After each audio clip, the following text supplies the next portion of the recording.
본 방송 중 나오는 건강 관련 내용은 체질이나 상황에 따라 개인차가 있을 수도 있다는 점 미리 말씀드립니다.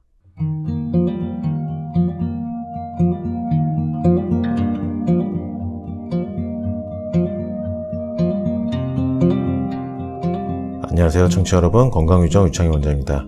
북로장생, 문학작품 속 생로병사의 비밀을 찾아서 2020년 2월 16일 방송 시작하겠습니다. 오늘은 눈이 참 많이 내렸습니다. 서울에는 눈이 많이 내렸는데요, 날씨가 많이 추워진다고 합니다. 내일 아침 월요일은 잘 보온하시기 바랍니다. 오늘 소개해드릴 작품은 2008년도 제32회 이상문학상 작품지회 대상작인 권여선 작가님의 사랑을 믿다입니다. 이 권여선 작가님은 물론 작가라서 그러하겠지만 참 글을 잘 쓰신다고 개인적으로 생각합니다. 문장력이 굉장히 뛰어나다고 생각하는 작가분입니다. 권여선 작가님의 글에는 술이 자주 등장합니다. 작가 자신도 애주가로 알려져 있고요. 소주 2병 정도 주량으로 드신다는 인터뷰 내용이 있었습니다. 그래서 작가 권여선의 작품에서는 술과 술자리가 잘 묘사되고요. 안주에 대한 묘사도 잘 나타납니다. 오늘 읽어드릴 소설 사랑을 믿다, 첫 시작부터 술과 안주 이야기로 시작이 됩니다. 사랑을 하고 있을 때 그 사랑을 믿고 있었지만 그 사랑을 믿은 만큼 당했다는 이야기, 그리고 나 역시 상대방에게 그런 사랑의 고통을 주고 빠져나온 적이 있다는 내용이 소설 속 내용으로 이어집니다. 건강학적인 내용을 이제 좀 설명드리겠습니다. 권여선 작가님 인터뷰 보면요, 중고교 시절에 매운 음식을 일부러 먹으려고 찾아다녔다는 이야기가 나옵니다.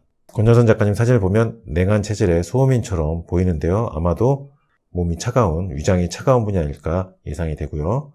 이 권여선 작가님처럼 매운 것을 잘 드시는 분들은 술을 드신 다음날 숙취 해소를 위해서는 생강을 드시는 게 좋습니다. 이 생강은 신진대사를 원활하게 만들어주고 소화흡수를 돕고 속을 편안하게 만들어주기 때문에 숙취로 인한 불편한 속을 다스리는 데 좋습니다. 속이 더부룩하고 구토가 날 때 생강차를 마시면 숙취로 불편해진 속이 가라앉을 수 있습니다. 그리고 이렇게 냉한 체질의 분들, 위장이 찬 분들이 숙취로 힘들 때는 쑥 역시 좋습니다. 쑥은 간 기능을 북돋아주기 때문에 간의 해독 작용을 강화시켜줍니다. 그래서 알코올을 빨리 분해시켜서 독소를 몸 밖으로 배출시켜주는 효능이 있어서요, 술을 빨리 깨는 데 효과가 있습니다. 숙취로 인해서 발생하는 두통이나 구토, 메스꺼움 증상 완화에 쑥 역시 많은 도움이 됩니다. 권여선 작가님처럼 속이 차가운 체질에 속하는 분들, 소음인 체질 분들, 몸이 냉한 분들, 위와 장이 차가운 분들이 숙취로 힘들 때는 생강차나 쑥을 드시기를 권해드리겠습니다. 그럼 권여선 작가님의 사랑을 믿다 도입부 김세원 아나운서의 낭독으로 함께 읽어보겠습니다. 그리고 건강유정은 내일 아침 월요일 8시에 다시 찾아뵙겠습니다.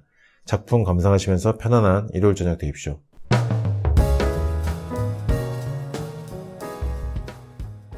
동네에 단골 술집이 생긴다는 건 일상생활에서는 재앙일지 몰라도 기억에 대해서는 한없는 축복이다.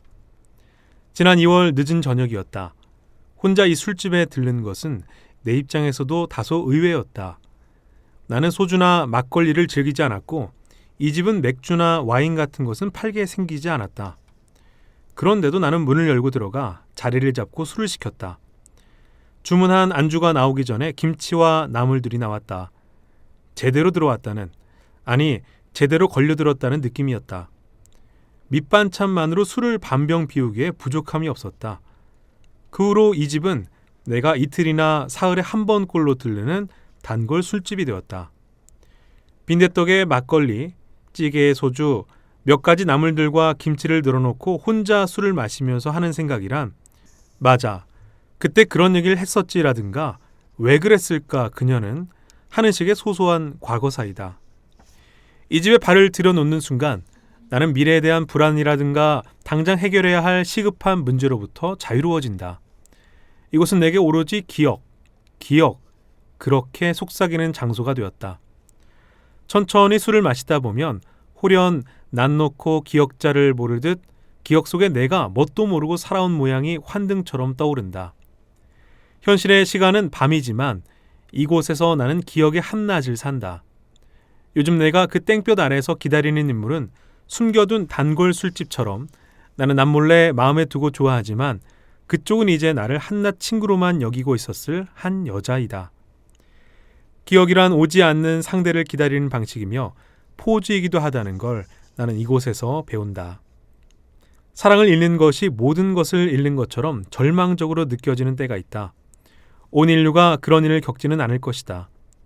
손쉽게 극복하는 경우도 있을 것이고 그런 게 있는 줄도 모른 채 늙어버리는 경우도 있을 것이다.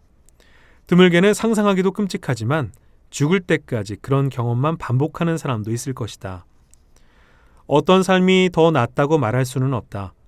분명히 말할 수 있는 건 나도 3년 전에 그런 일을 겪었다는 정도이다. 35의 나이에 자랑할 일도 아니지만 비밀도 아니다. 난 사랑을 믿은 적이 있고 믿은 만큼 당한 적이 있다. 지금 돌이켜 생각하면 사랑을 믿은 적이 있다는 고백이 어처구니 없게 느껴진다. 사랑과 믿음, 상당히 어려운 조합이다. 그나마 소망은 뺀다 쳐도 사랑과 믿음 중 하나만도 제대로 감당하기 힘든 터에 감히 둘을 술목 관계로 엮어 사랑을 믿은 적이 있다니, 믿음을 사랑한 적이 있다는 말만큼이나 뭐가 뭔지 모르게 모호하고 추상적이다.